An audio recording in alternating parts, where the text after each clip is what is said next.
ভিজবো রে দুজনে ঝিমিক ঝিমিক জল পড়িছে আজ ভিজবো রে দুজনে ঝিমিক ঝিমিক জল পড়িছে ওই কালো মেঘে কাঁধার করেছে আজ তোকে দেখে মনে প্রেম জাগে। সোনা, তোর আমার ভালোবাসা দেখে কত লোক জ্বলছে জানিস, কিন্তু টেনশন নিস না, ভগবান সঙ্গে আছে।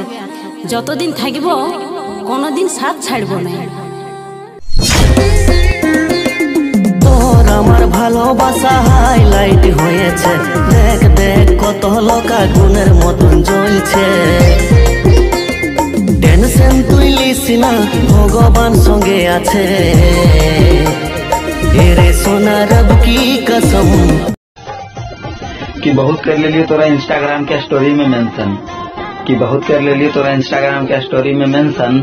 अब फिक्र मत कर हमर जान, कुछ दिन बाद तोरा शादी के कार्ड में करबो मेंशन।